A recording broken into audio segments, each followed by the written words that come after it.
G'day guys, thanks for taking the time to watch this very, very special interview with an amazing individual to the right here by the name of Warren Davies. Mate, thanks for taking the time. Yeah, good to meet you, thank you for having me. You're welcome, mate. Now, Warren runs a company called the Unbreakable Farmer, and as we're all well aware at the moment with the issue around the dairy industry, and we thought it was a great opportunity to sit down with an expert and someone who comes face to face with these dairy farmers day in, day out, to come in and actually give us some, I guess, education around some of the challenges, but not only that, but the role and effect that this decisions that have been made by the big companies and how it's going to affect not only the families, but the community as well, mate. Yeah. Right, mate, so I guess, Warren, the first question I got for you is, what's going on? What is it? We understand that the big companies have made this cut, but to help people better understand it, for someone who works in this industry quite a lot, can you help people understand what's going on? Yeah, so I suppose it's to use an analogy, it's like as if you had an income of $100,000 and your boss paid you $100,000, and then towards the end of the financial year he decided that, oh look, I've overpaid you and I'm going to cut your wage to 20 or 30,000, and then on top of that he says, well, but I can prop you up with a loan, but out of that 20 or 30,000 you're going to have to pay that loan back over the next few years. So that's basically where it's at. So they've massively slashed farm income, and it's the two, it's mainly only affecting two major milk companies at the moment, but there's going to be obviously ongoing stuff with that, with the current situation in the world market, that's going to create a lower price going forward into the next season anyway. So this is just a massive impact. But the two companies, they represent a massive proportion of the dairy industry in Victoria and South Australia and New South Wales. Yeah. So I mean, one of the real key, I guess, influences that I want to get you, mate, as part of this interview was, as part of the clubs that we work with, I think the last 12 months, there's probably about 20 clubs around Victoria who are really, I guess, not only reliant, but I know over the next 12 months are going to be affected by these decisions from these big companies. And I know personally that's going to have a lot of effect on these families. Now, what kind of effect can you see it having, not only financially, but, emotionally as well? Well, it's a massive impact. To delve into our story a little bit, we in 2004 walked off our farm due to the drought, and that in itself is a big enough decision. But it makes you realise that farming, or especially dairy farming, it's not just a job, and it's not just your life, it's not just your home, it's your everything. It's your 24/7. So it's all encompassing, and to get a hit like this, and then to know that, not knowing, I suppose it's the unknown, not knowing which way to turn or which direction to take, it has a massive impact, especially initially, until you work out what direction you're going to take. Yeah, so I mean, we had a conversation before, mate, and just to give the people watching another understanding on it, I guess you were saying that farmers have almost gone out and predetermined what they were going to make coming into the dairy season. Yep. So they've gone out and cropped and got everything together and sorted, I guess, their staff and all that type of expectation out. But now it's come to the crunch where the companies have cut all these costs, so the farmers have overspent, and now that's what's really going to come back and bite them. That's what is biting, because dairy farming especially, decisions are made 9 to 12 months out. Obviously you join your cows, it's a 9-month process, so you've made that decision 9 months ago. So a lot of farmers at the moment, they're based with winter milk, so they've calved cows down now, so this is their main income earning period, and the price is going to be slashed to below production costs. So at the end of the day, you're getting out of bed every morning and not making any money. Yeah. Now, we've spoken briefly about, in terms of the effect it's going to have on the family. Now, I can only imagine that kind of stress and anxiety will put on between the parents So mum and dad have financial stress in the family. The kids are indirectly going to be affected by that, and the household itself is going to be under a lot of duress. And I think that there's that, once again, that roll-on effect as well that's going to have on the community. So I could name probably 5 clubs that we work with who are run by presidents who are highly involved with dairy farms and places like that. And not only sporting clubs rely on a stream of income to get players on the football, netball field, but there's no doubt other community avenues as well are going to be affected. It's just the ripple effect from that, because obviously directly or indirectly, like so small business gets affected, and then that rolls on through the community. There's job losses just in our shire alone. I think the figures were the mayor come out in the shire of Campaspe, said like there's going to be something like $91 million lost to the economy, and directly and indirectly like up to 400 jobs. So that's a massive impact, and especially like talking about footy clubs, like those young blokes may lose jobs and then have to move on, which impacts on footy clubs. But then the businesses that are sponsoring those clubs are going to, there's going to be a flow-on effect right through the community. So that's the major impact, that flow-on effect through the community. Yeah. Now we hear all this stuff through the media at the moment, mate, and I know that this is something I want to get this across.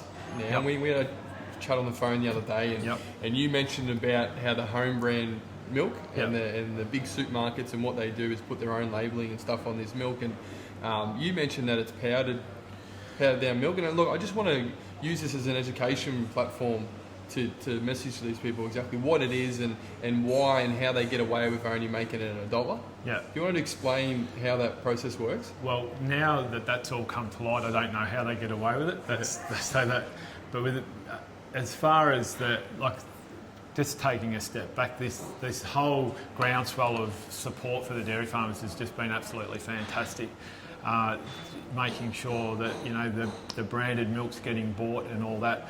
The thing that I have a concern with is that the price that's being dictated to the farmers is the price, and it doesn't matter if the branded milk's getting bought. That flow-on effect isn't happening yet. So it's up to the companies, those major milk companies, then to structure that their payment system or arrangement that money then flows onto the farmers. So they're actually getting benefit from people that are buying that branded milk. But as far as the dollar milk, I think the public's spoken loudly about that, and there'll be, I reckon, massive changes around the corner as far as that goes, because you only have to look on social media and have a look at the shelves in all the supermarkets, and it's just full of their unbranded milk at the moment, and no one's buying it, which is absolutely fantastic, support. Yeah, it's great. And that leads on to the next question, mate. So what, as a general public, people watching this, and every conversation I've had with just anyone I know, and I've basically said, look, given what you know right now with the farmers struggling now, would you be happy to pay an extra $1 for milk? And everyone's like, absolutely. We want to support our local dairy industry, domestically, especially. So what can we do as a general public? Is it to keep pushing the stuff through social media? Is it to refuse to buy the home brand stuff? I think it is that the support for the farmers through that groundswell of support. One, it's uplifting for the farmers to know, because there is that little bit of a divide divide between metropolitan and country, regional Victoria. That there's that little bit, there's that row of mountains that run between us, especially between northern Victoria and here, seems to separate us. But what that support is uplifting, that at least the farmers know that there's support out there. But that's got to then create change, and that's made change on the consumer level, but it's got to make change on the manufacturing and the way farmers are paid as well on that level as well. So this is going to lead into the next question, mate, is where do farmers go? I understand that you're from up around that Echuca, Rochester area, and there's a lot of clubs that we've worked with up around the northern parts of Victoria, and I guess a lot of these farmers and probably wives and that who may be watching this will be considering, okay, well, I can see how this may affect the family. I can see friends of ours who may be affected. Have you got anywhere these people can go? I mean, the obvious ones are you know, to call Lifeline and to call, you know, the Headspace and get in contact with them. Yeah. But is there somewhere direct? And like the Beyond Blues and all that, but like there's other strategies through Dairy Australia. I think the program's called Looking Over the Back Fence, and like through the National Centre for Farmer Health. Like there's all these resources that you can get onto through the internet, but you know, through like in our area, Murray Dairy and all those, contact, you know, counsellors or get people to find the resources for you, or you know, even messaging myself, like, and I can point people in the right direction to be able to seek the help that they need. But like the government initiatives that are being rolled out now with financial counsellors and all that, but a lot of this is going to take a bit of time to hit the ground, and that's the concerning part, that you can't just flick a switch. Like I was lucky enough to be in a meeting the other day with Barnaby Joyce, and like, you know, people were hounding him for, you know, for answers there and then, but all this stuff, and especially at the stage we're at as a caretaker government as well, is trying to roll this stuff out. It's fairly difficult, but a few strategies are starting to hit the ground now, but there's going to be that lag period between it, you know, actually taking effect. So in that interim is to make sure that, you know, you're talking to the right people, whether it's one of those organisations or just your friends or your community or whatever. Yeah, and that's where the message comes back from us as well. And you know, we're very big on the, I guess, understanding the knowledge around what the role a sporting club can play when it comes to this type of experience. Farmers or families or anyone who's going through any struggles or challenges, you know, you look at your sporting club that you may be involved in, and you've essentially got up to 200 mates and friends who, no doubt, if you actually spoke up and not went into your show and have some challenges, there'll be someone at that club to speak to. And you know, I just want to reiterate the support that, you know, that we offer our clubs that we work with. And if you're a farmer out there now, you've got friends of farmers and you know they need some support, you know, we're here for you 24/7.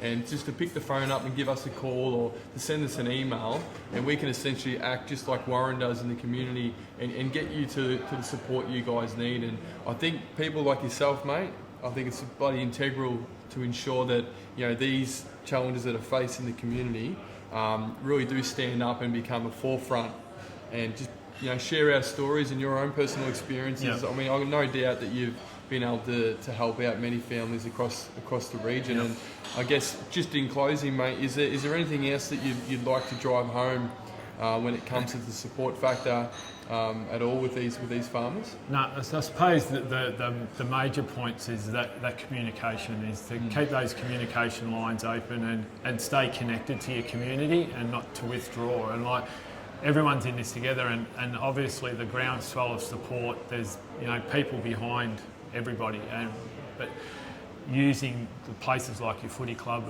and that, just to get that bit of respite, you know, a couple of hours just to clear your head and just think about something else, because I know personally, like, a situation like this is all consuming, and it can eat you up fairly quickly, and unless you're expressing it somewhere else. So, you know, around footy clubs, especially the regional ones that are surrounded by dairy farmers, there's obviously going to be a handful or more of blokes there that you can go and have a beer with, or whatever, and have a chat, and just get some stuff off your chest.